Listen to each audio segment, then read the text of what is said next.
protes anak tak lolos jalur domisili. Sejumlah emak-emak menggembok pagar sekolah SMP Negeri 6 Tambun Utara, Bekasi. Aksi ini mengganggu para siswa yang hendak melakukan masa pengenalan lingkungan sekolah MPLS. Nggak masuk. Saya kalau soal zonasi saya emang nggak bakal masuk, Pak. Kampung bulan. Orang pada sekolah. Hah? Iya, orang pada sekolah. Kami mau persilakan Ibu mau duduk di sini.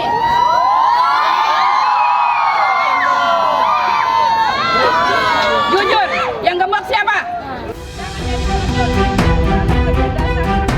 Protes anaknya tidak diterima lewat jalur domisili, sejumlah emak-emak nekat menggembok pagar sekolah SMP 6 Tambun Utara, Kabupaten Bekasi, Jawa Barat pada Rabu pagi. Akibatnya, guru dan para siswa sempat tertahan tidak bisa masuk ke dalam sekolah. Dalam aksi protesnya, para orang tua calon peserta didik ini mempertanyakan mekanisme seleksi dan meminta ada keterbukaan, serta mendesak evaluasi pelaksanaan SPMB. Nggak masuk alasannya? Alasannya zonasi, jarak, titik. Terus yang jadi harapan hari ini apa, Bu? Diterima, biar anak saya masuk. Sama seperti mereka. Bapak, kami pihak sekolah hanya menjalankan sistem, ya. Sistem yang dibuat bukan kami, tapi pihak dinas. Kalau Bapak mau berkomit, silakan datang ke sana. Seharusnya yang menggembok ini bertanggung jawab. Kayak gitu aja intinya. Jangankan Bapak, semuanya Pak saya tegur. Kan banyak pihak sekolah yang bisa menambah, kan kenapa SMP 6 nggak bisa Nah, menambah? saya nggak tahu. Kalau memang dinas membuka, kami melaksanakan. Kayak gitu aja intinya ya Pak ya. Tapi udah ada perintah dari dinas nggak? Belum. Kami belum ada pemanggilan. Ya. Sejauh ini Dinas Pendidikan Kabupaten Bekasi belum memberikan keterangan resmi terkait tuntutan para orang tua calon peserta didik. Dari Kabupaten Bekasi, Jawa Barat, Ahmad Jauhai Lutfi, iNews melaporkan.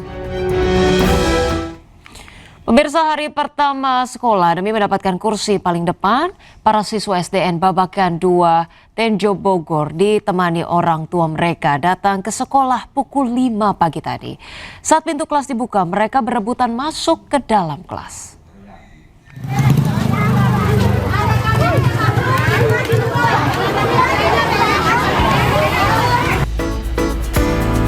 Sejumlah orang tua murid sejak subuh sudah berada di Sekolah Dasar Negeri Babakan 2 Tenjo Bogor untuk mendapatkan kursi paling depan pada Rabu pagi. Mereka berdesakan di depan pintu masuk sekolah yang belum dibuka. Setelah penjaga sekolah membuka pintu ruangan kelas, para orang tua berlarian menuju kelas untuk mendapatkan kursi paling depan untuk anak mereka. Iya, saya biasanya kalau di situ emang biasanya pagi-pagi kalau awal sekolah tuh biar bisa nyari tempat duduk.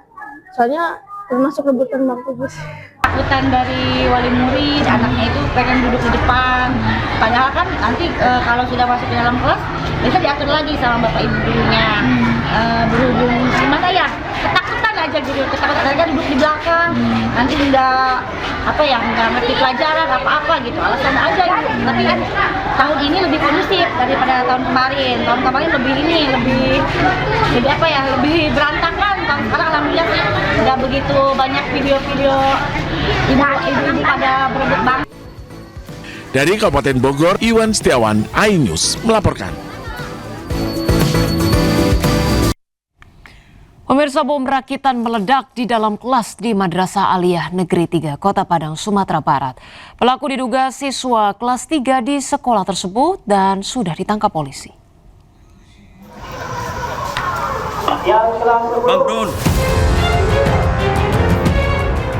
Pasca sebuah bom rakitan ditemukan meledak di dalam ruangan kelas 3 IPS di Madrasah Aliyah Negeri 3 Kota Padang, daerah Balai Gadang, Kecamatan Koto Tangah, Kota Padang. Tim gabungan dari Gegana Polda Sumatera Barat dan Polresta Padang melakukan olah TKP dan proses sterilisasi di sejumlah ruangan kelas. Sejumlah siswa dan guru panik dievakuasi ke halaman sekolah setelah mendengar suara ledakan yang disertai kepulan asap dari dalam ruang kelas. Pas jam istirahat. Berarti nggak ada siswa di dalam kelas? Ada siswa yang sebagian yang tinggal, sebagian ada yang istirahat ke warung. Jadi tahunya itu bom setelah saya angkat dengan meja ke dalam ruangan kepala.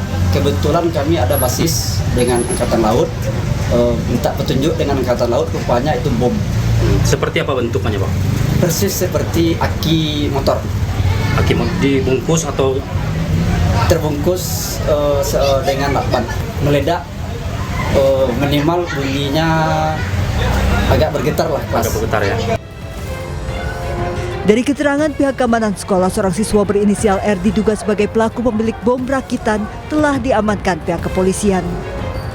Dari Padang, Sumatera Barat, Budi Sunandar, iNews melaporkan.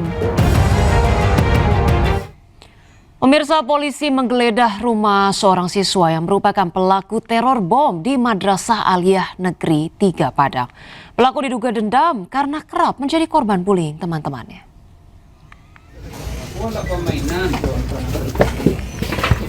Tim Densus 88 Anti Teror dan Gegana Polda Sumbar melakukan penggeledahan di rumah pelaku R di Kecamatan Koto Tangga. Dari hasil penggeledahan, petugas menyita sejumlah barang bukti berupa bubuk mesiu, tapel, serta baterai. Kepada petugas, pelaku mengaku membeli seluruh bahan baku bom rakitan berdaya ledak rendah ini secara online. Dari keterangan polisi, pelaku menyimpan dendam karena kerap dibully oleh teman-temannya. Polisi kini masih melakukan penyelidikan apakah ada keterlibatan pihak lain dalam kasus ini. Jadi barang-barang rapel. Sebelumnya pelaku berinisial R diamankan oleh tim Gegana Polda Sumbar dan Polresta Padang yang tiba ke TKP. Saat dilakukan penyisiran di sekitar sekolah, petugas menemukan 3 buah peledak rakitan berdaya ledak rendah di kamar mandi dalam dan juga di dalam tas pelaku. Petugas juga menemukan serpihan kelereng, bubuk mesiu, ketapel, ujung anak panah, dan korek api di sekitar lokasi ledakan.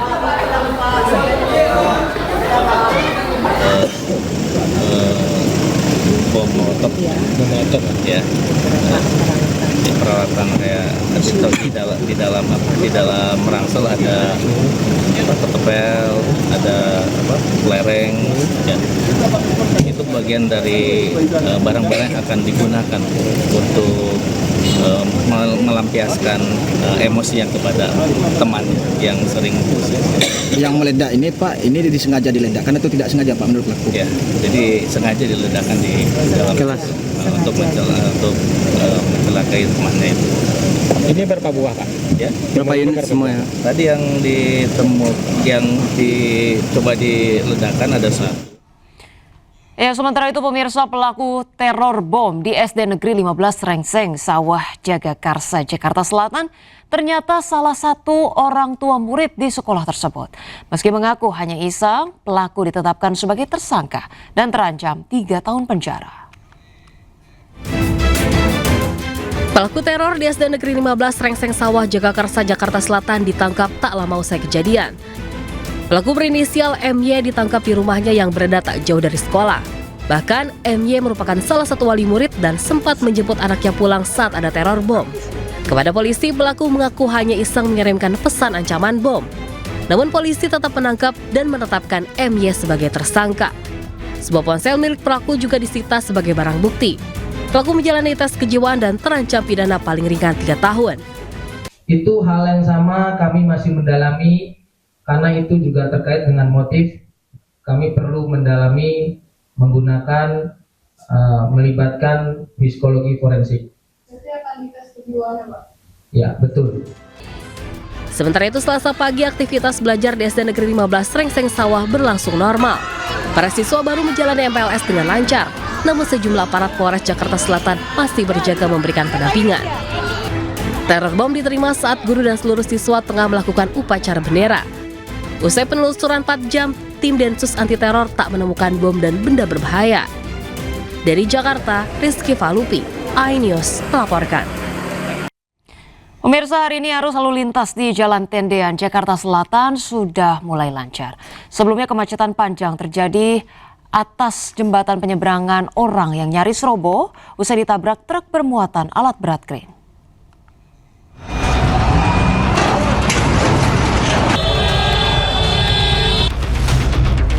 Kemacetan panjang terjadi di Jalan Tendean, Mampang, Jakarta Selatan sejak Selasa pagi hingga malam. Antrean panjang kendaraan terjadi saat proses evakuasi jembatan penyeberangan jalan yang nyaris roboh ditabrak truk pengangkut kren. Suasana tegang sempat mewarnai proses penarikan truk yang disaksikan oleh pengguna jalan. Proses evakuasi pun berjalan cukup panjang, lantaran kren tersangkut membuat JPO harus dibongkar. Alat berat pun diturunkan untuk mengangkut JPO yang telah dihancurkan. Proses evakuasi berlanjut hingga Rabu malam. Jalan di kawasan tendean ditutup setengah demi keamanan pengendara. Kendaraan yang menuju ke arah Blok M pun sempat dialihkan. Akibatnya, antrean kendaraan terjadi di sepanjang kawasan Mampang. Evakuasi pun dilakukan dengan hati-hati agar besi-besi JPO tidak berjatuhan dan menimpa warga. Sementara itu, dari hasil pemeriksaan, Gubernur Jakarta Pramono Anung memastikan insiden dipicu dari kelalaian sopir. Dan dengan kerusakan JPO di tendean, yang memang betul-betul pasti ini karena keteledoran dari pengemudi yang membawa alat berat yang melebihi kapasitas tingginya, sehingga menyebabkan kemacetan yang luar biasa.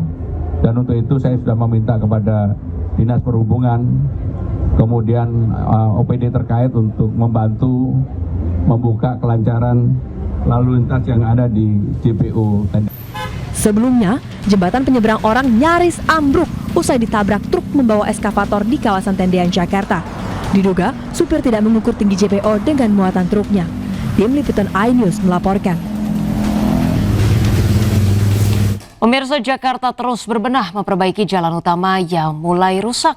Salah satunya di Jalan Kebon Sirih, Jakarta Pusat, pembetonan jalan membentang sepanjang 300 meter lebih.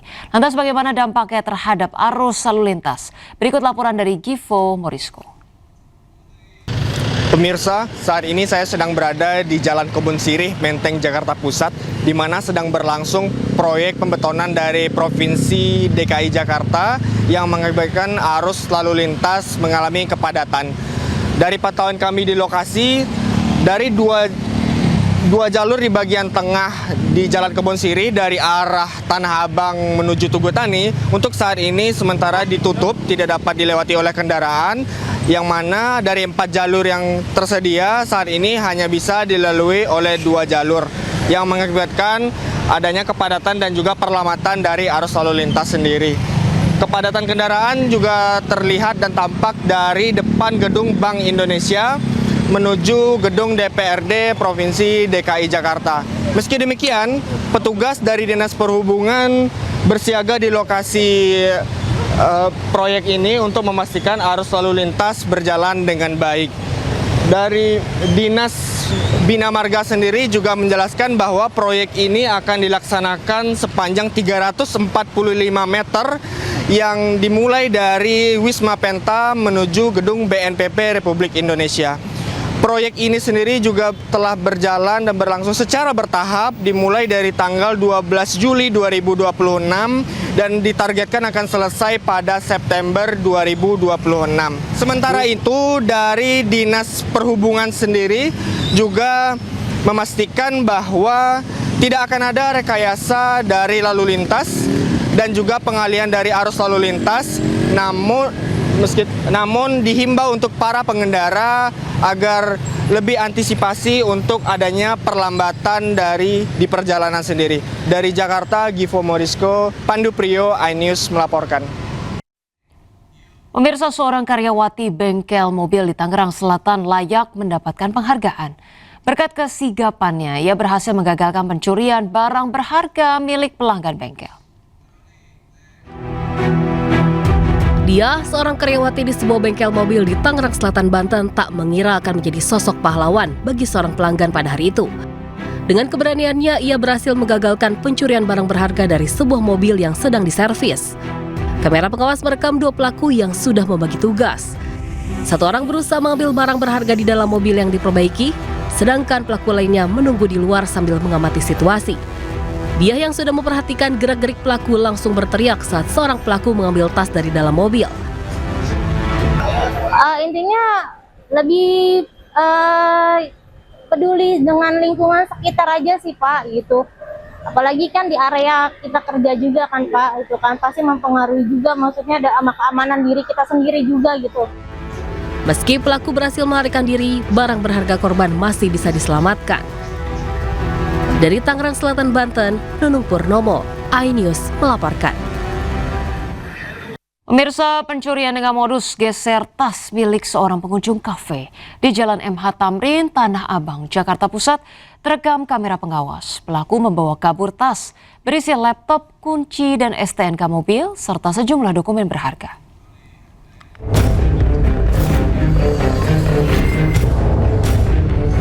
Kamera pengawas merekam detik-detik pencurian tas milik seorang pengunjung kafe di kawasan Jalan MH Tamrin, Tanah Abang, Jakarta Pusat.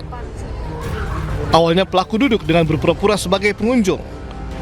Saat korban sedang asik mengobrol dengan rekan-rekannya, pelaku pun beraksi. Tas korban yang diletakkan di bawah meja digeser pelaku menggunakan kaki, yang kemudian pelaku langsung pergi sambil menutupi tas curian menggunakan jaket. Akibat kejadian tersebut, korban harus kehilangan sejumlah barang berharga di dalam tas, mulai dari laptop, kunci, dan STNK mobil serta dokumen penting. Sampai dengan saat ini, kami sudah melakukan penyelidikan terhadap kejadian tersebut dan mengidentifikasi pelaku dari geser tas tersebut. Ini pelaku tunggal atau komplotan? Sampai saat ini kami menduga tunggal, namun tidak menutup kemungkinan ada komplotan yang bekerja sama. Polisi telah mengidentifikasi identitas pelaku dan kini tengah diburu. Dari Jakarta, Rani Sanjaya, iNews melaporkan. Kita ke informasi terkait dengan penyidik gabungan Korps Pemberantasan Tindak Pidana Korupsi Polri dan Ditreskrimsus Polda Metro Jaya siang tadi datangi gedung pidana khusus Kejaksaan Agung. Kedatangan rombongan penyidik menyita perhatian karena membawa sebuah koper berukuran besar.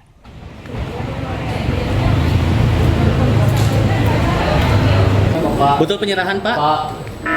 Rombongan penyidik tiba di Gedung Bundar atau Gedung Pidana Khusus Kejaksaan Agung menggunakan sebuah minibus dengan nomor polisi khusus milik kepolisian. Rombongan langsung memasuki gedung melalui pintu belakang.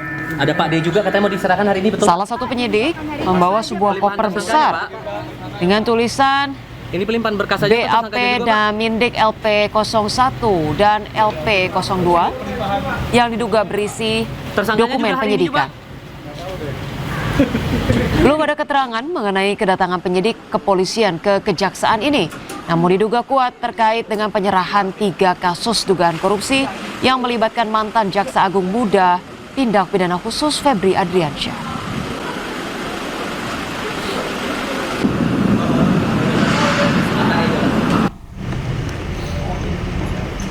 Sementara itu, polisi menggandeng Federal Bureau of Investigation atau FBI dan Kedutaan Amerika Serikat dalam mengusut 3 kasus korupsi yang menyeret mantan Jampitsus Kejagung Febri Adriansyah.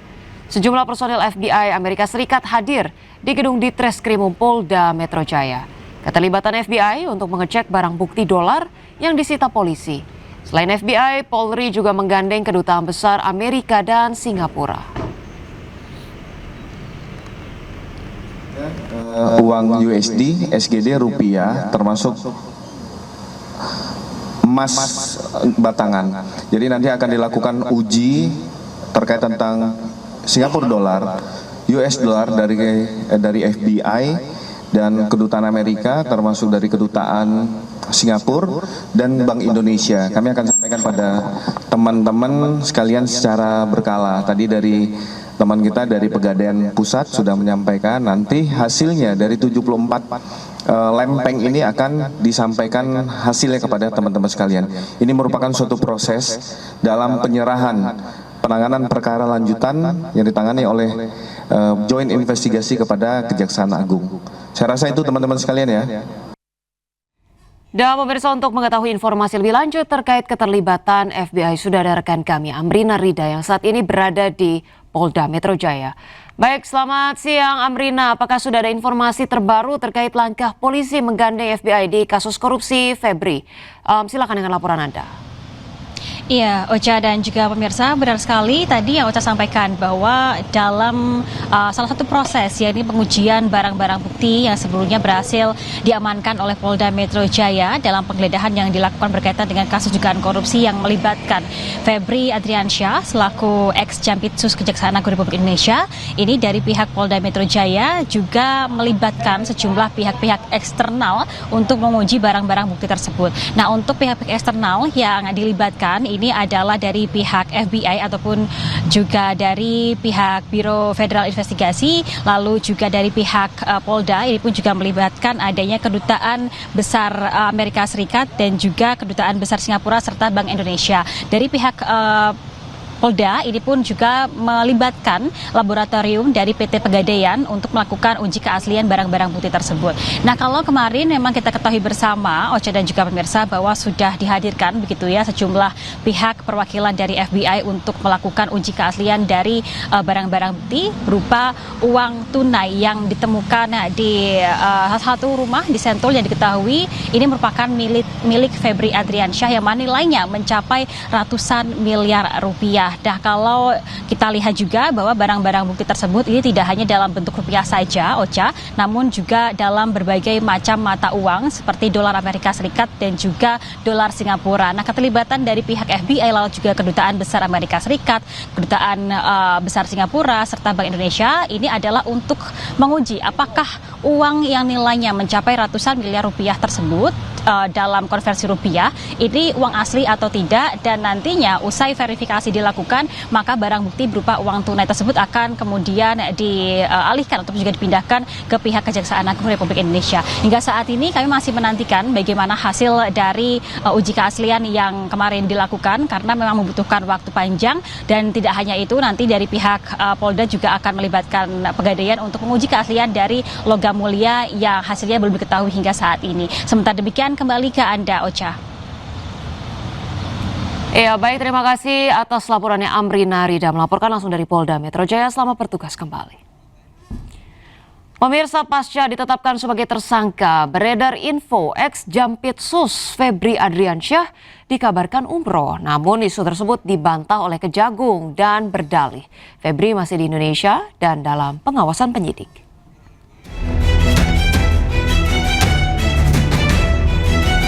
Usai rumahnya digeledah dan ditetapkan tersangka, keberadaan mantan Jampitsus Febri Adriansyah pun jadi tanda tanya. Apalagi hingga kini Febri belum ditahan. Namun Kepala Pusat Penerangan Hukum Kejaksaan Agung Anang Supriyatna memastikan Febri berada di Indonesia. Dan terkait dengan yang disampaikan terkait dengan inisial FA itu, yang jelas yang bersangkutan masih ada di Indonesia, tidak keluar negeri, dan kooperatif, dan dalam pantauan penyidik. Nggak benar itu, oh, gimana mau umroh? Sudah dicekal oleh penyidik semula juga. Kami pastikan ada di Indonesia, tidak di luar negeri, dan sudah dicekal, dan dalam pantauan penyidik juga. Febri muncul pertama kali ke publik pada Jumat 10 Juli lalu. Dengan percaya diri, Febri memastikan dirinya masih menjabat sebagai Jampitsus dan masih menangani sejumlah kasus, salah satunya makan bergizi gratis. Febri juga membantah memiliki keterkaitan bisnis dengan kafe yang digeledah polisi. Febri pun membantah uang yang berada di rumahnya di Sentul miliknya. Namun, sehari setelah pernyataannya, Kejagung mengumumkan Febri mundur dari jabatannya sebagai Jampitsus. Di hari yang sama, polisi menetapkan Febri sebagai tersangka. Ia diduga terlibat kasus korupsi dan pencucian uang terkait batu bara PLTU, Asabri, dan Krakatau Steel. Usai ditetapkan sebagai tersangka, Febri tak lagi muncul di publik. Tim Liputan iNews melaporkan. Ya, sementara itu Menteri Imigrasi dan Pemasyarakatan RI Agus Adrianto pastikan Febri Adriansyah dicekal selama 20 hari sesuai permintaan Polda Metro Jaya. Nantinya durasi pencekalan bisa saja bertambah jika ada permintaan dari Kejaksaan Agung. Sementara ya 20 hari sesuai permintaan dari Polda Metro Jaya. Sekarang kan sudah diserahkan ke Kejaksaan penanganannya. Kita tunggu nanti setelah 20 hari nanti akan ada permintaan lagi. dari kejaksaan. Pencegahan itu masanya 6 bulan ya Pak, ini kenapa 20 hari Pak pertimbangannya? Ya karena masih sementara ya, kemarin yang diajukan oleh Polda Metro Jaya, jadi kita. Pemirsa, Komisi Pemberantasan Korupsi menanggapi usulan kasus yang menjerat mantan Jaksa Agung Muda bidang tindak pidana khusus Kejaksaan Agung, Febri Adriansyah, dilimpahkan ke KPK. Juru bicara KPK Budi Prasetyo menilai KPK memantau kasus Febri Adriansyah masih dalam tahap awal dan belum memerlukan intervensi langsung berupa pengambil alihan.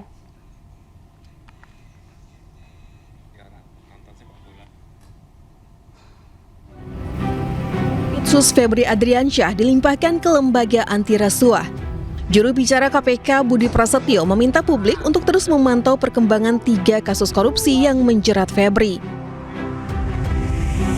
Di sisi lain, KPK menghormati pelimpahan perkara dari polisi ke kejaksaan. KPK meyakini penyidik kejaksaan akan bersikap profesional menangani perkara tersebut. Perkembangan proses penyidikan di Kejaksaan Agung, dan kita yakini juga profesionalitas kawan-kawan penyidik di Kejaksaan Agung, ya. Terlebih ini juga pelimpahan perkara dari kawan-kawan di kepolisian, tentu juga support penuh pasti dari kepolisian dalam proses penyidikan perkara di Kejaksaan Agung tersebut. Kan ini KPK, kalau kata Komisi 3 bilang KPK punya kewenangan untuk mengambil alih kasus ini. Jadi memang kalau kita merujuk ke Undang-Undang 19/2019 pasal 6 itu menyebut memang salah satu tugas KPK adalah melakukan koordinasi ataupun supervisi kepada instansi lain yang punya kewenangan dalam tugas pemberantasan tindak pidana korupsi, termasuk juga pelayanan publik. Artinya semua itu terbuka kemungkinan, ya. Tapi tentu ada mekanismenya, ya, sehingga di tahap awal ini kita masih terus memantau perkembangannya, dan nanti kita akan lihat seperti apa perkembangan. Sebelumnya, Korps Pemberantasan Pidana Korupsi Polri menetapkan mantan Jampitsus Kejaksaan Agung Febri Adriansyah sebagai tersangka korupsi dan tindak pidana pencucian uang. Tim Liputan iNews melaporkan. Pemirsa, Menteri Koordinator Bidang Hukum, HAM, Imigrasi dan Pemasyarakatan Yusril Iza Mahendra mengatakan penanganan perkara terkait mantan Jampitsus Febri Adriansyah harus berjalan sesuai dengan kaidah hukum tanpa mengabaikan prinsip transparansi dan keadilan. Yusril juga meyakini Presiden Prabowo menaruh perhatian dan sudah mengambil langkah yang tepat. Dari kejaksaan memang diperlukan satu sikap ekstra hati-hati, dan ketika para jaksa yang sekarang ini menerima pelimpahan untuk menangani perkara ini, untuk melakukan penyidikan lanjutan setelah ditetapkan sebagai tersangka, tetap harus memegang teguh kaidah-kaidah hukum terkait dengan penegakan hukum di bidang korupsi itu untuk membangun kepercayaan seluruh lapisan masyarakat. Tidak, saya berkeyakinan bahwa Presiden sangat concern dengan persoalan ini, dan beliau sudah mengambil satu langkah yang tepat menurut saya, memanggil pimpinan Polri, pimpinan Kejaksaan, dan melimpahkan ke Kejaksaan, walaupun mungkin ada perbedaan-perbedaan pendapat di kalangan aktivis hukum, para lawyers, para LSM, pegiat anti korupsi, akademisi mengenai pelimpahan ini. Tapi kita terima saja, memang itu ada kemungkinan untuk dilimpahkan satu penyidikan kepada pihak yang juga berwenang. Pemirsa, ex-Menko Polhukam Mahfud MD berpendapat ex-Jampitsus Febri Adriansyah bisa menang dalam pra-peradilan karena penetapan status yang dilakukan tidak melalui proses pemeriksaan. Menjawab sentilan Mahfud MD, Komisi 3 DPR siap undang Mahfud MD untuk mendengar pandangannya.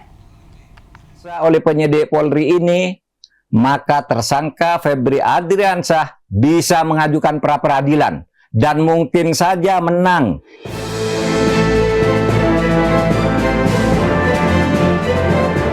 Ex-Menko Polhukam Mahfud MD menemukan celah hukum dalam kasus Febri Adriansyah. Mahfud menilai yang dilakukan Polri ke Kejaksaan Agung merupakan pengalihan dan mekanisme ini tidak dikenal dalam hukum acara pidana. Tak hanya satu, Mahfud juga menyebut ada 3 skenario yang mungkin terjadi dalam kasus ini. Tersangka Febri Adriansyah bisa mengajukan pra-peradilan dan mungkin saja menang karena dia dijadikan tersangka tanpa diperiksa lebih dulu, kemudian kasusnya dialihkan ke kejaksaan, bukan dilimpahkan. Kalau dilimpahkan itu secara hukum benar, tapi harus diperiksa dulu. Yang kedua, mungkin saja Febri tidak mengajukan pra-peradilan, tetapi kejaksaan sengaja memperlambat kelanjutan penyidikan, bahkan bisa mementahkan beberapa bagiannya, sehingga masalahnya terlokalisir pada tersangka yang sudah ada tanpa boleh merambah ke yang lebih atas, atau tanpa boleh merambah ke pelaku-pelaku lain yang mungkin juga ikut terlibat. 3, bisa saja kasus ini diambangkan untuk pada akhirnya dideponer. Menjawab kecemasan Mahfud MD, Ketua Komisi 3 DPR RI Habibur Rahman menjelaskan soal penyerahan kasus Febri ke Kejaksaan Agung. Komisi 3 DPR berencana mendengar langsung masukan dari Mahfud MD terkait kasus yang menjerat ex-Jampitsus Febri Adriansyah. Termasuk masukan dari Pak Mahfud. Apakah sudah sesuai dengan KUHP atau belum? Ya, kalau menurut Pak Mahfud belum sesuai dengan KUHP, ya mungkin kami juga akan undang Pak Mahfud. Ya, kami akan dengar pendapat beliau. Itu bukan pelimpahan sebagaimana rangkaian hukum acara pidana dari penyidik ke penuntut. Ya, itu bukan. Itu penyerahan penanganan perkara dari institusi namanya polisi, Polri, Barreskrim Kortas ke institusi lain. Kejaksaan. Kita soal melanggar nggak melanggar KUHP, kita tunggu masukan. Selain mengungkapkan celah kasus yang menjerat ex-Jampitsus Febri Adriansyah, Mahfud MD juga menilai hukuman yang pantas untuk Febri adalah mati atau penjara seumur hidup jika memang terbukti bersalah. Tim Liputan iNews melaporkan. Ribuan aparatur sipil negara di Jawa Barat diduga bermain judi online. Pemprov Jabar mulai memeriksa para ASN dan jika terbukti akan dijatuhi sanksi berat hingga pemecatan.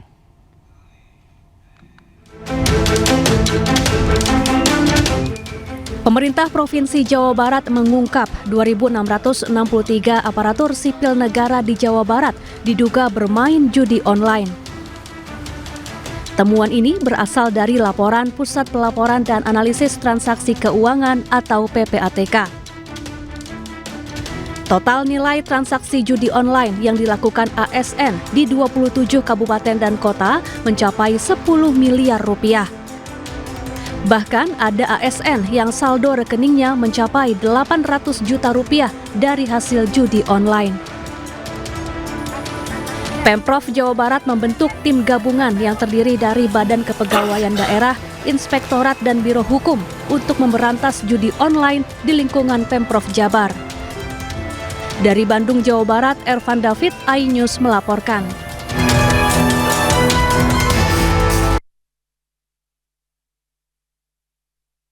Fakta dan seorang saksi ahli. Rangka ini diambil oleh Roy Suryo untuk menyanggah penetapan statusnya sebagai tersangka.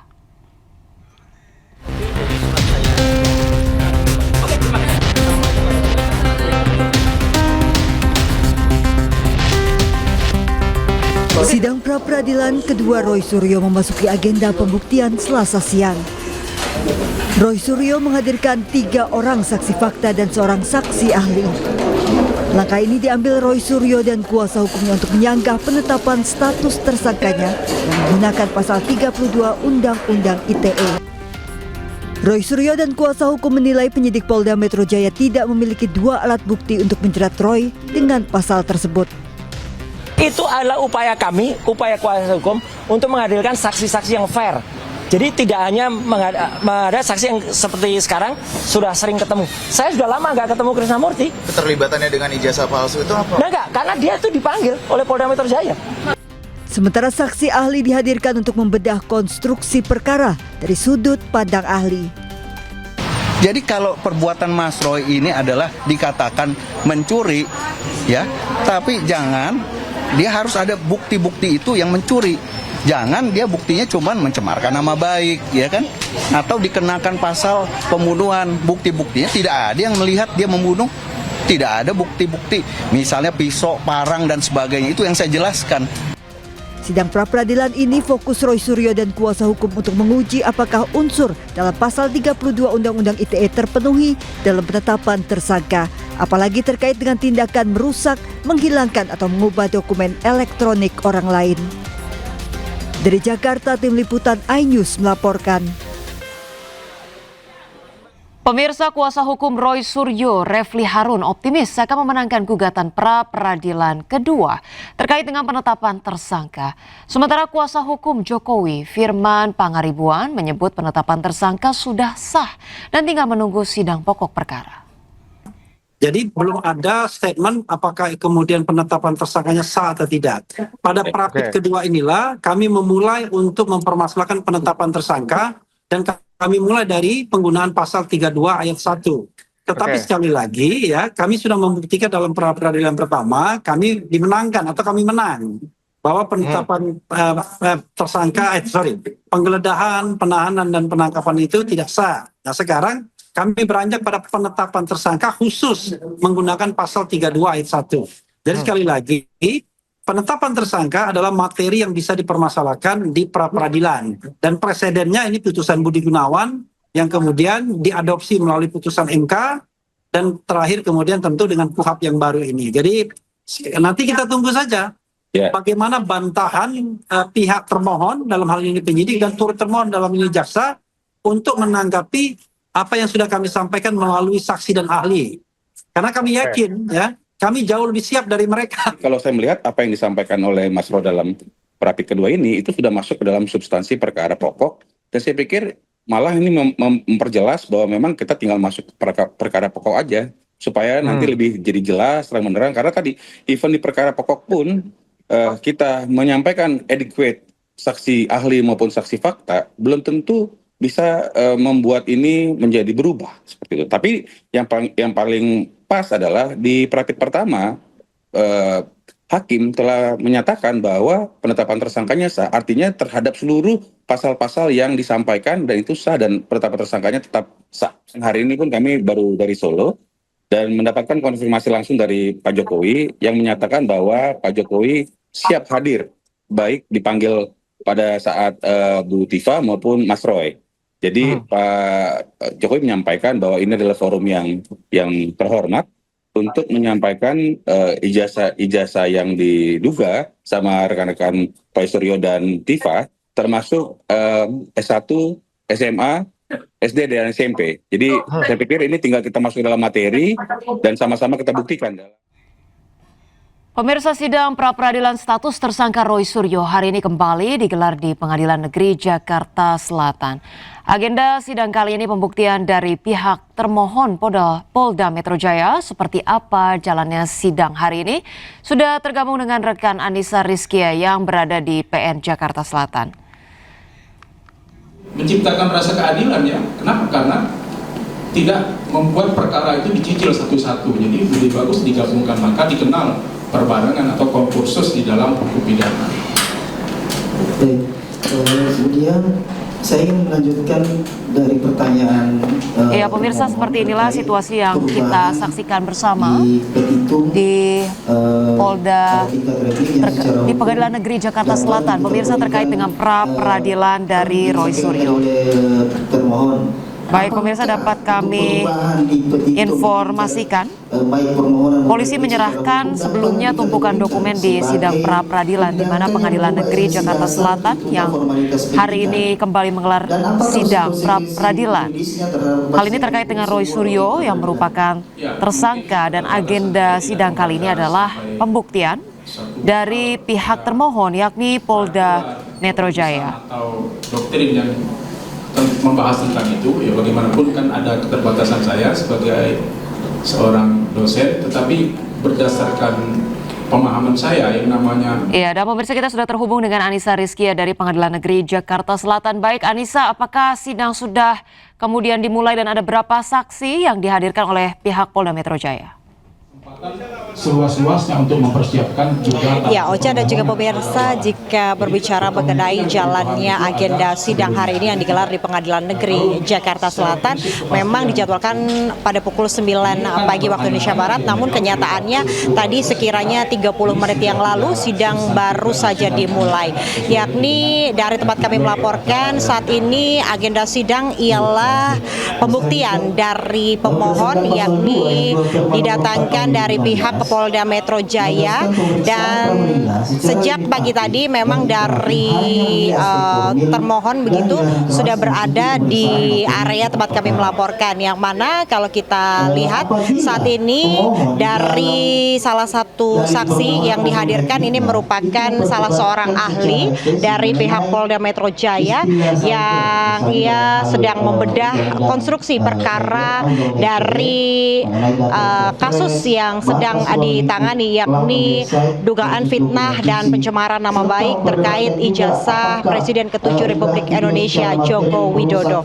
Dan Ocha, kalau kita mengulas mengenai sidang pra-peradilan yang telah digelar, karena ini merupakan sidang keempat, itu artinya sebelumnya sudah dilakukan, yakni pembuktian dari pihak termohon, dan informasi yang kami dapatkan memang ada 4 saksi fakta yang dihadirkan, yakni ada dari Michael Sinaga, kemudian ada Nurdiansah Susilo, kemudian ada Erwin dan juga Krisna Mukti. Selain itu juga satu orang ahli dihadirkan, yakni ini merupakan ahli pidana yang dihadirkan oleh pemohon Roy Suryo untuk membedah konstruksi perkara pada kasus ini. Selama 3,5 jam sidang pra-peradilan ini berjalan, dan hari ini dilanjutkan kembali dengan sidang pembuktian dari termohon. Untuk sementara saya kembalikan kepada Ocha dan kita nantikan bagaimana putusan sidang pra-peradilan yang digelar hari ini. Iya, baik, terima kasih atas informasi dan laporannya Anissa Rizky yang melaporkan langsung dari Pengadilan Negeri Jakarta Selatan. Selamat bertugas kembali. Pemirsa, Kejaksaan Agung menerbitkan surat edaran yang memerintahkan menghentikan pengumpulan data dan keterangan terkait dengan pelaksanaan program MBG. Meski demikian, Kapus Penkum menyatakan bahwa penghentian pengumpulan data bukan berarti hasilnya tidak diproses.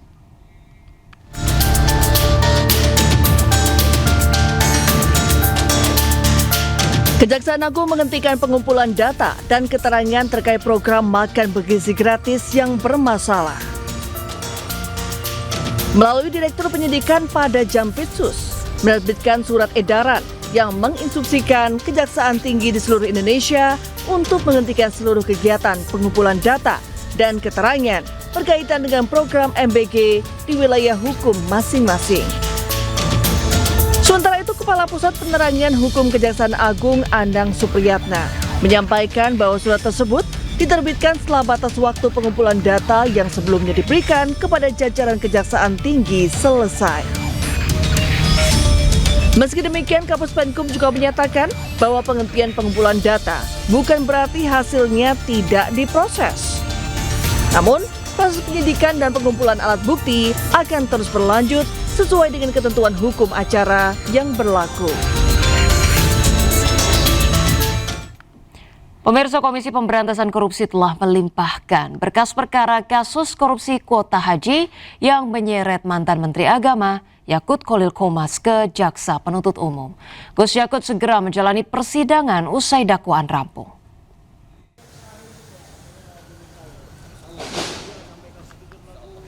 Yakut Kholil Qomas tiba di Gedung Merah Putih KPK pada pukul 9 waktu Indonesia Barat. Dengan pengawalan petugas, Gus Yakut digiring menuju ke dalam gedung guna menjalani pemeriksaan dan pelimpahan berkas kasus korupsi kuota haji. Ia tak memberikan banyak keterangan terkait pemeriksaannya hari ini dan hanya berharap bahwa kebenaran akan terungkap terkait kasus yang menjeratnya. Selain Gus Yakut, KPK telah menetapkan 3 tersangka dalam perkara korupsi kuota haji.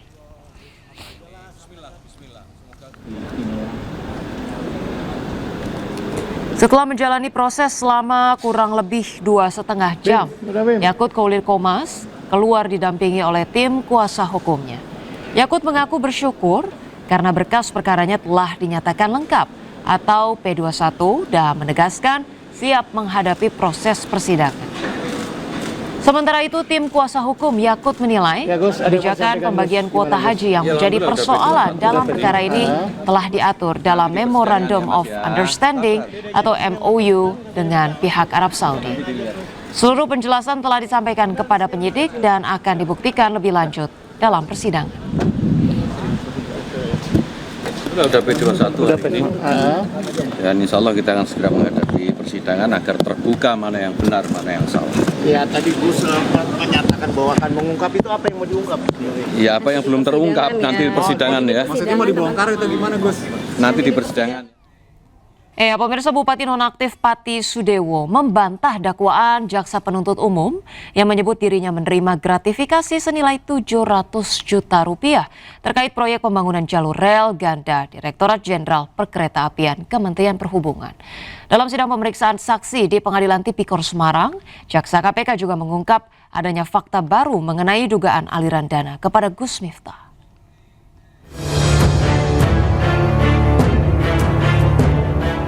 Sidang lanjutan perkara dugaan gratifikasi proyek pembangunan jalur rel ganda Direktorat Jenderal Perkeretaapian Kementerian Perhubungan kembali digelar di Pengadilan Tindak Pidana Korupsi Semarang. Dalam persidangan, Jaksa Penuntut Umum Komisi Pemberantasan Korupsi menghadirkan 12 saksi. Mereka terdiri dari rekanan proyek PT Mataram Inti Konstruksi, pejabat Kementerian Perhubungan bidang sarana dan prasarana, serta 4 terpidana dalam perkara korupsi proyek jalur rel ganda. Dalam keterangannya, terdakwa Sudewo membantah dakwaan jaksa yang menyebut dirinya menerima gratifikasi sebesar 700 juta rupiah dari Komisaris PT Mataram Inti Konstruksi, Nur Widayat, terkait proyek pembangunan jalur rel ganda.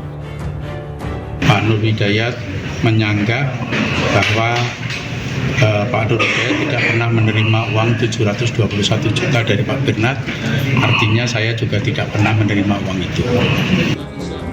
Sementara itu, dari keterangan para saksi, Jaksa Penuntut Umum mengungkap adanya fakta baru yang belum muncul dalam persidangan sebelumnya. Salah satu saksi yang juga merupakan terpidana kasus korupsi proyek jalur rel ganda menerangkan pernah menyerahkan uang sebesar 100 juta rupiah kepada penceramah Gus Miftah. Dari sana kita dapat informasi bahwa uang-uang itu beredar sampai jauh. Salah satunya kepada Gus Miftah. Senilai kurang lebih berapa tadi? 100 juta ya? 100 juta rupiah. Menanggapi hal itu, jaksa menyatakan akan melaporkan temuan itu kepada pimpinan Komisi Pemberantasan Korupsi untuk ditindaklanjuti sesuai fakta yang terungkap di persidangan. Dari Semarang, Jawa Tengah, Wisnu Wardana, iNews melaporkan. Baik pemirsa, selanjutnya iNews yang akan dibawakan oleh Aya Nufus. Baik, selamat siang, Aya, ada informasi apa usai jeda nanti? Ya, selamat siang, Ocha, dan juga pemirsa. Di segmen selanjutnya, pemirsa, akan ada informasi lagi-lagi diduga jual daging anjing rumah makan di Duri Kosambi Cengkareng, Jakarta Barat, digerebek petugas. Informasinya sesaat lagi, tetaplah bersama kami.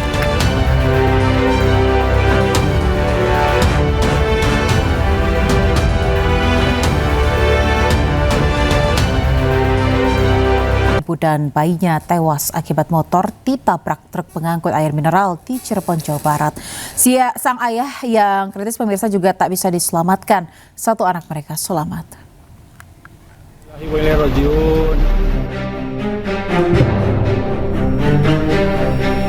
Tiga Satlantas Polresta Cirebon melakukan olah TKP kecelakaan tragis yang merenggut nyawa satu keluarga pemotor di Tanjakan Gronggong, Jalan Raya Cirebon. Dari hasil pemeriksaan di lokasi, polisi menemukan sejumlah masalah pada truk, mulai dari masalah pada rem hingga ban gundul. Kondisi jalan yang menurun dan berat beban berlebih membuat truk hilang kendali, terguling dan menabrak warung serta satu keluarga pemotor. Innalillahi wa inna ilaihi raji'un. Korban sang ibu dan balitanya meninggal di lokasi kejadian. Sementara ayah dan anak pertama dievakuasi ke rumah sakit dalam kondisi kritis. Usai beberapa jam perawatan, sang ayah tak bisa bertahan dan meninggal. Sementara anak pertama masih dalam perawatan, namun kehilangan kedua orang tuanya dan menjadi yatim piatu. Untuk korban yang meninggal kemarin 2 orang, kemudian disusul oleh bapaknya sore hari meninggal dunia, sedangkan yang putra putrinya yang masih siswi SD SMP itu masih di dalam perawatan di Rumah Sakit Gunung Jati. Sopir truk masih diperiksa polisi dan terancam pidana berat. Dari Cirebon, Jawa Barat, Toy Skandar, iNews melaporkan. Pemirsa, kasus pembakaran di Pondok Pesantren Rosudatus Saulatiah Al-Ibrahimi di Lombok Tengah, Nusa Tenggara Barat memasuki babak baru. Korban dan keluarganya mendatangi kantor Lembaga Perlindungan Saksi dan Korban LPSK untuk meminta perlindungan.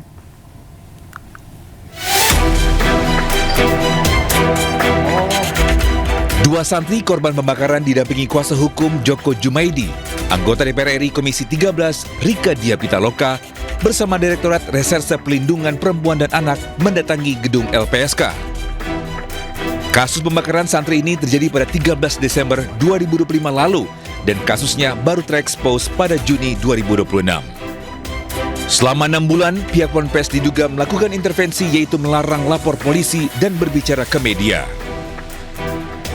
Dan komitmennya adalah bagaimana perlindungan itu terbaik untuk anak, sehingga memang di awal-awal kita tidak ada proses untuk mengekspos karena memang kita melindungi privasi anak sebagaimana diatur di dalam Undang-Undang Sistem Peradilan Pidana Anak. Sementara Polda NTB melanjutkan, pihaknya berkomitmen menegakkan hukum terhadap peristiwa pembakaran 3 santri ini. Dari Kepolisian Daerah NTB berkomitmen dalam upaya penegakan hukum terhadap peristiwa hukum yang terjadi di Ponpes RAI di Batu Kliang, Lombok Tengah, dan proses penanganannya sudah dilakukan on the track mulai dari penyelidikan dan penyidikan dan sudah menetapkan pihak yang bertanggung jawab, ada anak yang berkonflik dengan hukum dan salah satu yang dewasa sebagai pimpinan pondok pesantren. Artinya sebelumnya, kasus dugaan pembakaran santri di Pondok Pesantren Rosudatus Saulatiah Al-Ibrahimi, Lombok Tengah, NTB, menghebohkan jagat maya. Dalam insiden ini terjadi 13 Desember 2025. 1 santri meninggal dunia dan 2 lainnya luka berat. Polres Lombok Tengah menetapkan 2 tersangka yang merupakan kakak kelas korban dan pimpinan pondok pesantren. Kasus ini terjadi atas dugaan perundungan dan ancaman kepada para korban dari seorang senior. Dari Jakarta, Rio Manik, iNews melaporkan. Sebelumnya pemirsa, orang tua santri korban pembakaran di Pondok Pesantren di Lombok Tengah menangis di hadapan anggota DPR RI Komisi 3 di Jakarta. Sang ibu menceritakan penganiayaan anaknya yang dibakar hidup-hidup pada November 2025 lalu.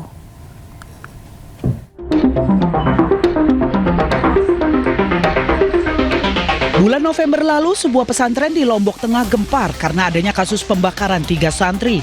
Naas, 1 dari 3 santri meninggal dunia telah menderita luka bakar sebesar 80%.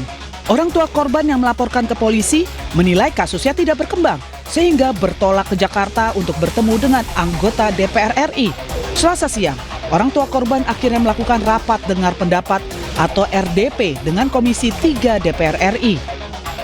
Biarkan kasus kematian anak saya, Sahril Sobirin, menguap dan dilupakan hanya kami orang miskin yang tidak punya uang dan kekuasaan. Saya memohon kepada Komisi 3 untuk menggunakan wewenang besar yang Bapak dan Ibu miliki guna mendesak Kapolri mengusut tuntas skandal pembungkaman ini. Tolong awasi polisi-polisi di daerah kami yang tega-teganya menyuruh pihak pesantren meminta tanda tangan damai di atas luka bakar 80% anak saya. Saya meminta keadilan yang seadil-adilnya. Seret semua pelaku penganiayaan, pelaku pembakaran dan orang-orang besar di dalam pesantren yang ikut menyembunyikan kejahatan ini ke dalam penjara. Syahril diduga menjadi salah satu dari 3 korban pembakaran oleh kakak kelasnya pada bulan November 2025 lalu. Sementara itu, keluarga korban sudah melaporkan ke polisi, tetapi keluarga pelaku pembakaran menawarkan surat perdamaian. Selain ke DPR RI, ibu korban pun meminta bantuan ke Presiden Republik Indonesia melalui surat terbuka. Tim Liputan iNews melaporkan. Pemirsa, satu rumah makan di Duri Kosambi, Cengkareng, Jakarta Barat digerebek petugas lantaran diduga menjual daging anjing. Petugas membawa sampel daging yang dicurigai merupakan daging anjing untuk diuji di laboratorium.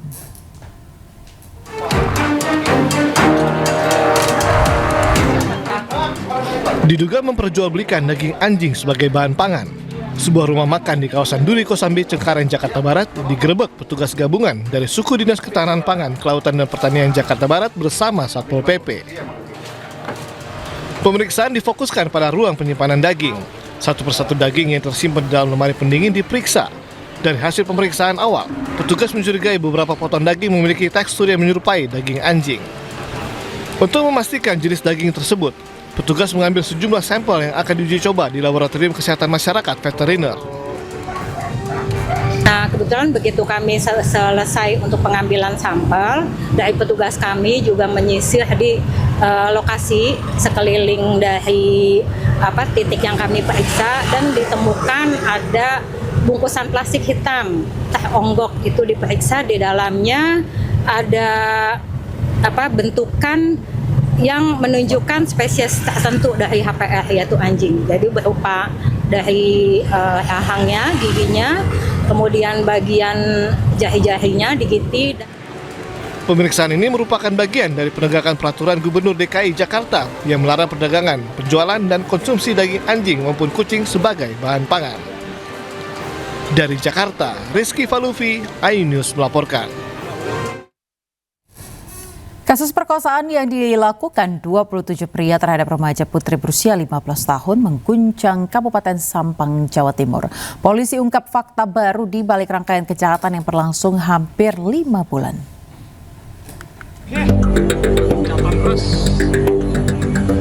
Polres Sampang kembali menangkap salah satu pelaku pemerkosaan remaja 15 tahun. Polisi mengungkap pelaku yang berjumlah 27 orang dan pemerkosaan terjadi di sejumlah lokasi berbeda. Salah satu pelaku berinisial AP diduga menjadi orang pertama yang memperdaya korban sebelum memperkenalkannya kepada pelaku lain. Selama hampir 5 bulan, korban diduga terus mendapat ancaman agar tidak melaporkan peristiwa tersebut. Masih kita kejar, kita prioritaskan dalam penanganan kasus ini karena ini kasus yang betul-betul menonjol dan menjadi perhatian masyarakat banyak, sehingga kita prioritaskan, kita sudah bentuk tim khusus untuk penanganan kasus ini. Hingga kini polisi telah menangkap 13 pelaku, sementara 14 pelaku lain terus diburu. Sejumlah pelaku bahkan ditangkap saat akan kabur ke daerah lain. Kasus ini terbongkar setelah keluarga menaruh curiga atas perubahan perilaku korban yang kemudian mengakui kejadian yang dialaminya. Dari Sampang, Jawa Timur, Fatur Rahman, iNews melaporkan. Seorang asisten rumah tangga nekat mencuri uang majikannya di Kalideres, Jakarta Barat hingga hampir ⅓ miliar rupiah. Uang curian tersebut pemirsa digunakan pelaku untuk membeli mobil, motor, dan perhiasan emas.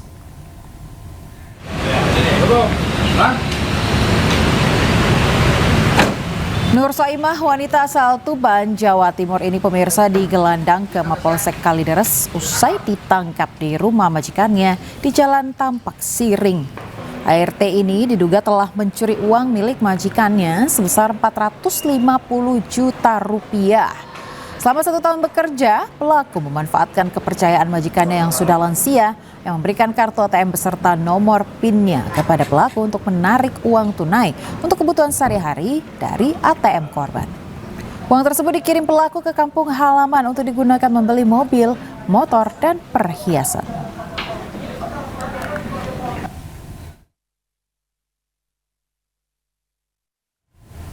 Sampah menggunung di TPS Rumah Susun Waduk Pluit, Penjaringan, Jakarta Utara. Selain bau tak sedap yang menyengat, warga resah tumpukan sampah jadi sumber penyakit.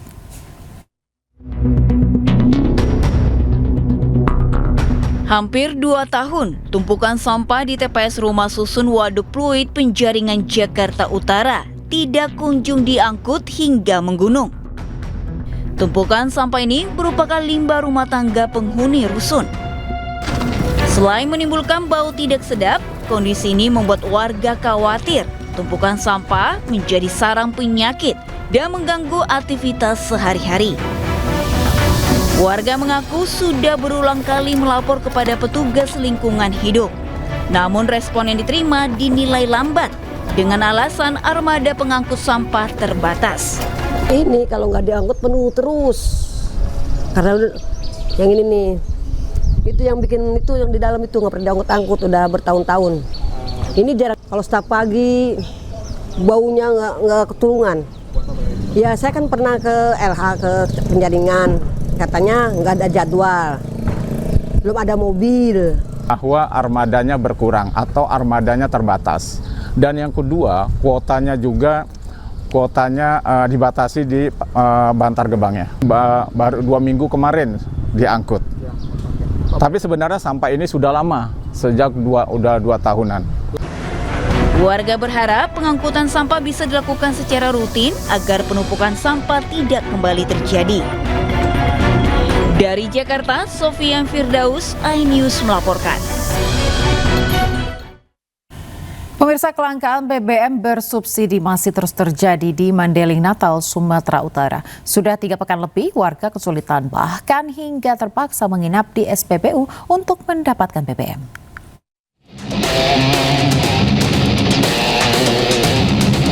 Antrian kendaraan mengular sepanjang 2 km di salah satu SPBU di Mandailing, Natal, Sumatera Utara.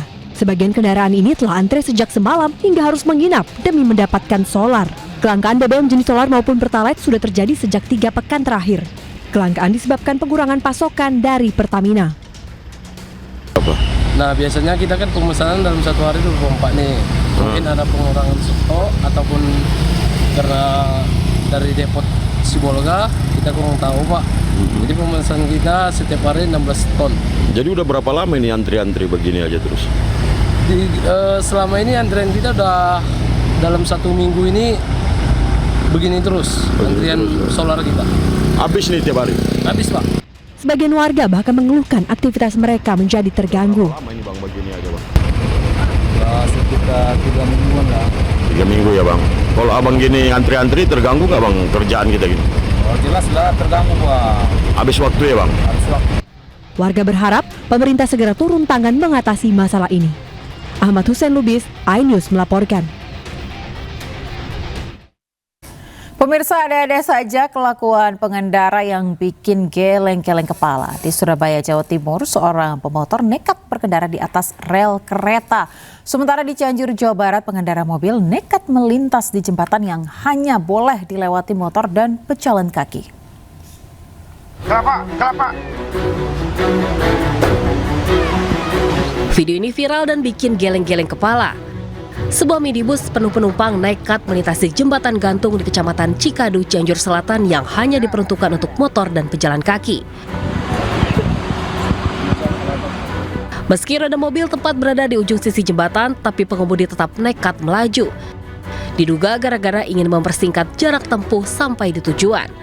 Dari biasanya 2 jam kalau lewat jalan biasa, menjadi 1 jam dengan melewati jembatan gantung.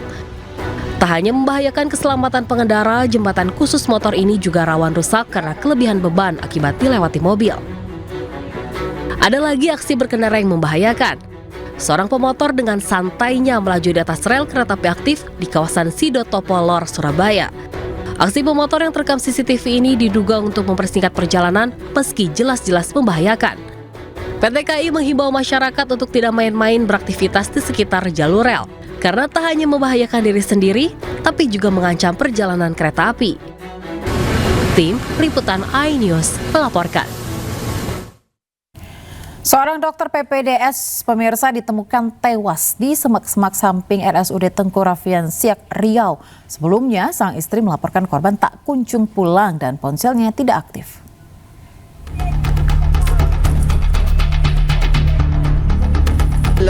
Sesosok jasad pria ditemukan di semak-semak tepat di samping RSUD Tengku Raffian Siak. Korban diketahui merupakan seorang dokter residen spesialis anestesi yang tengah menjalani pendidikan dan bertugas di rumah sakit tersebut. Saat ditemukan, korban tergeletak terlentang dengan masih mengenakan pakaian rapi serta tasnya tidak jauh dari jasad. Penemuan jasad dokter residen ini menggemparkan warga sekitar. Jasad kemudian dievakuasi untuk diperiksa lebih lanjut termasuk penyebab kematiannya. Polisi juga telah meminta keterangan sejumlah saksi. Olah TKP tadi kita temukan barang-barang milik korban masih ada, dan kemudian dari olah TKP tadi belum ditemukan adanya tanda-tanda kekerasan. Untuk itu jenazah sudah kami kirim ke Rumah Sakit Bayangkara untuk dilakukan otopsi. Penemuan jasad dokter ini berawal dari laporan istri korban yang melaporkan suaminya yang tak kunjung pulang dan ponselnya tidak aktif. Dari Siak, Riau, Eli Suwanti, iNews melaporkan. Rahasia penjual labu yang utangnya ke bank membengkak dari 500.000 menjadi 70 juta kembali datangi Mapolres Jombang. Ia berharap polisi bisa membantunya lepas dari jeratan hutang tersebut.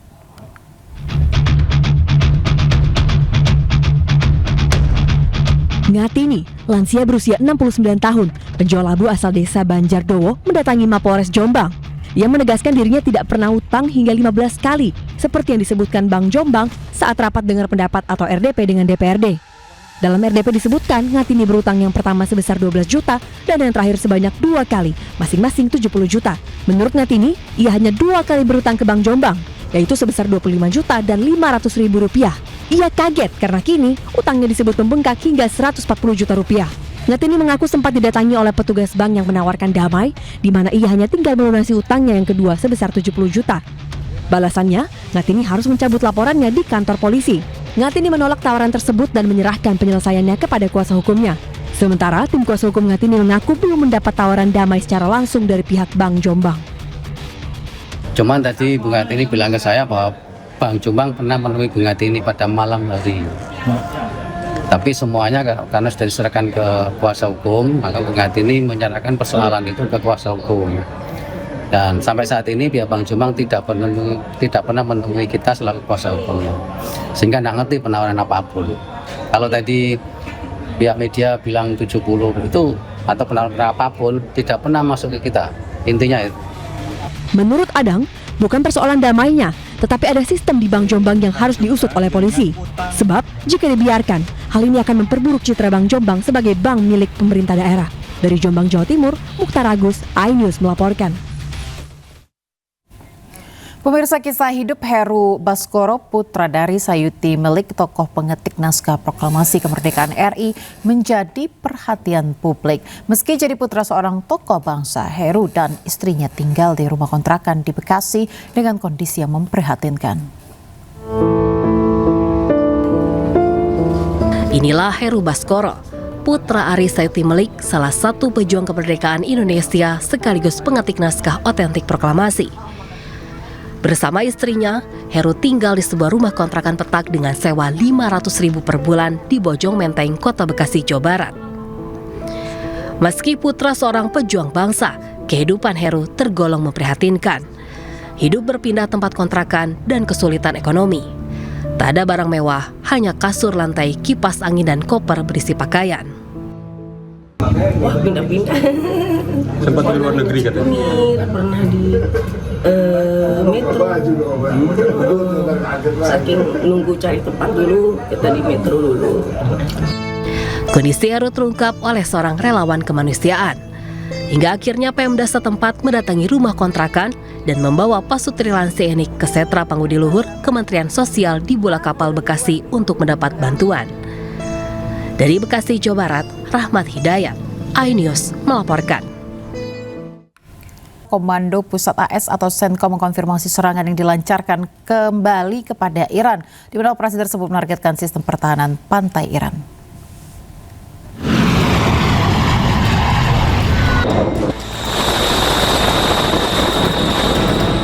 Komando Pusat AS atau Senkom melaporkan pada Senin bahwa pasukannya melakukan serangan lanjutan terhadap target di Iran.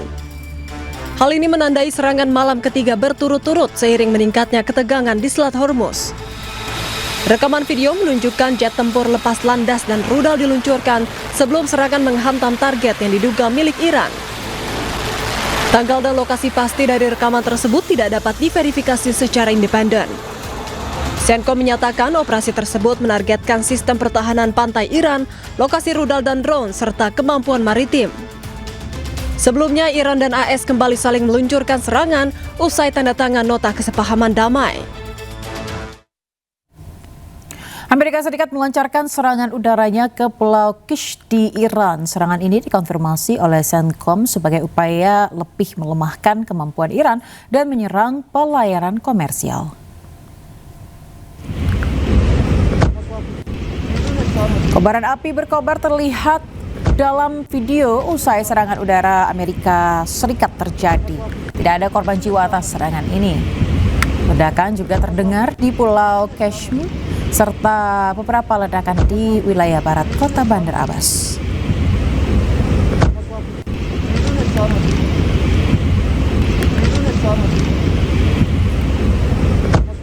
Selain itu, militer Amerika Serikat melancarkan serangan udara baru ke fasilitas strategis di provinsi Bushehr, Iran. Komando Pusat AS CENTCOM pemirsa menargetkan pangkalan penjaga pantai, situs rudal, dan infrastruktur militer IRGC. Serangan ini merespon gangguan terhadap kapal komersial di Selat Hormuz. Rudal AS juga menghantam area dekat pembangkit tenaga nuklir Bushehr, di mana wilayah Chokhadak dan dermaga kapal Iran. Barak militer IRGC juga dilaporkan terbakar.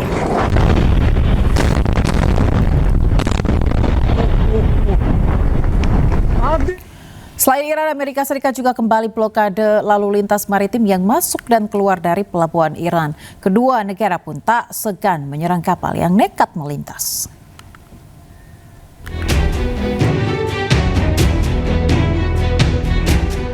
Amerika Serikat terus melancarkan serangannya ke sejumlah wilayah Iran di sekitar Selat Hormuz. AS beralasan serangan ini menargetkan Angkatan Laut Iran.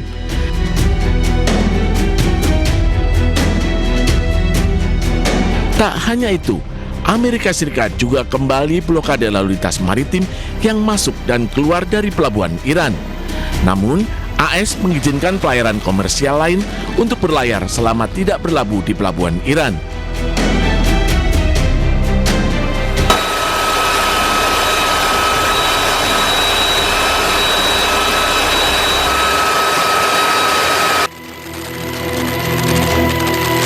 Sementara itu, kapal perang, pesawat militer hingga helikopter Amerika Serikat siaga di Timur Tengah. Presiden Amerika Serikat Donald Trump tegaskan akan terus menekan Iran dan mengambil alih Selat Hormuz.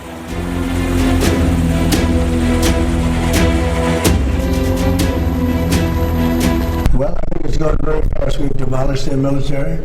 We're hitting them very hard. We had a deal yesterday or the day before yesterday. It was all done.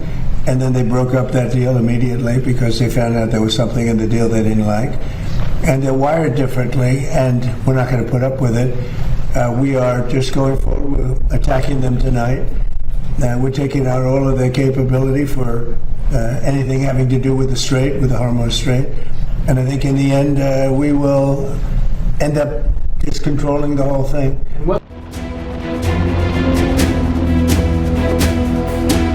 Pernyataan ini memperkuat pernyataan Trump sebelumnya yang menegaskan akan menarik biaya 20% kepada kapal yang melintas.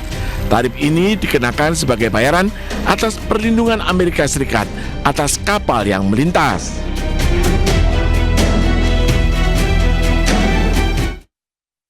Sementara itu, pemirsa, militer Iran membombardir pangkalan Amerika Serikat di Bahrain.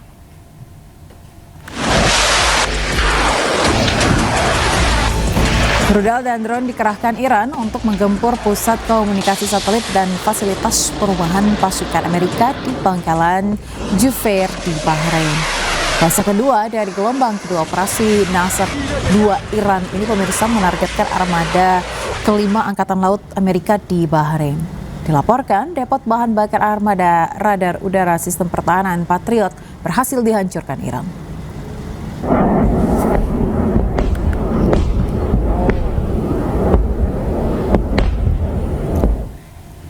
Selain Bahrain, militer Iran juga menyerang pangkalan Amerika di Yordania.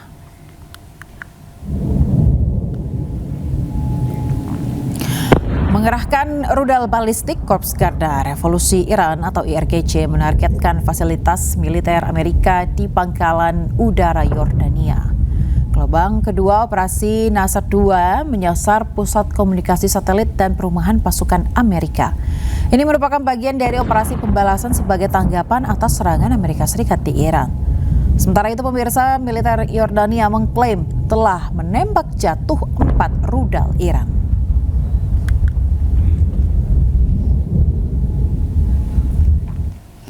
Korps Garda Revolusi Iran IRGC, pemirsa, menembak jatuh pesawat tak berawak MQ-1 Predator milik Amerika Serikat. بامداد امروز شیرمردای نیرودری ارتش این پهپاد سرنگون کردن. Video amatir warga menunjukkan bangkai drone Amerika MQ-1 Predator milik Amerika. Pesawat tanpa awak ini jatuh usai ditembak Angkatan Laut Iran di Selat Hormuz.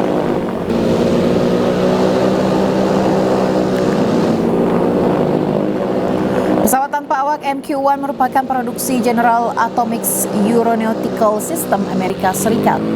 Selain mampu mengudara selama 24 jam, MQ-1 juga bisa terbang dengan kecepatan 135 mil per jam.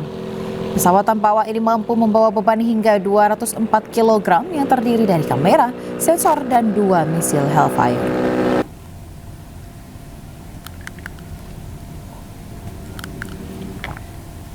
Sementara itu, Iran terus melancarkan serangan balasan. Pemirsa, kali ini Iran menargetkan kapal-kapal Amerika Serikat dan sekutunya yang melintasi Selat Hormuz. Korps Garda Revolusi Iran mengeluarkan video peluncuran drone dan rudal jelajah. Mereka menargetkan pangkalan militer milik Amerika Serikat yang ada di kawasan Timur Tengah. Tak hanya itu, Iran juga menyasar kapal Amerika Serikat yang sekutunya yang berada di Selat Hormuz. Target utama adalah pangkalan militer Amerika Serikat yang berada di Bahrain dan Kuwait. Serangan ini, pemirsa, sebagai bentuk penolakan Iran terhadap perluasan kehadiran Angkatan Laut Amerika di Selat Hormuz. Sementara itu, CENTCOM mengatakan Amerika Serikat juga menargetkan fasilitas rudal dan drone, infrastruktur pengawasan, dan sistem radar pantai milik Iran.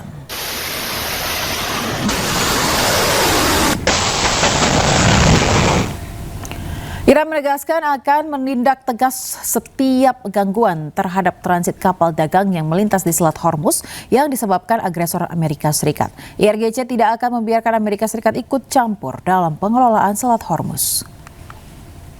و شرارت‌های مکرر آمریکا برای دخالت در مدیریت تنگه هرمز، امنیت منطقه، تجارت بین‌المللی و عبور و مرور کشتی‌های نفتکش و تجاری را به طور جدی به مخاطره انداخته. پیرو هشدارهای قبلی به هیچ عنوان به آمریکا اجازه دخالت در مدیریت تنگه هرمز را نمی‌دهیم و نخواهیم داد. نیروهای مسلح جمهوری اسلامی ایران با هر گونه اختلال و ناامنی برای عبور و مرور کشتی‌های تجاری و نفتکش توسط ارتش متجاوز و راهزن آمریکا خارج از مسیر تعیین شده ایران و بدون مجوز نیروهای مسلح با شدت برخورد می‌نماید و اقدامات قدرتمند سپاه پاسداران انقلاب اسلامی و ارتش جمهوری اسلامی ایران در ایام Anggota Parlemen Iran menggaungkan seruan balas dendam kepada Amerika Serikat dan Israel atas pembunuhan pemimpin tertinggi Ayatollah Ali Khamenei.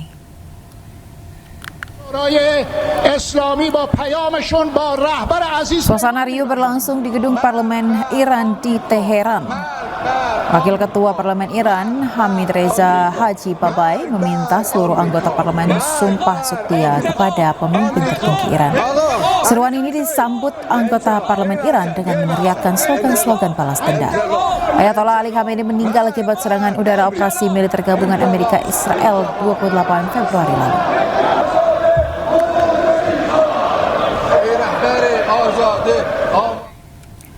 Kita ke informasi Piala Dunia sesaat lagi, pemirsa, di mana taklukan Prancis 2-0, Spanyol melangkah ke final Piala Dunia.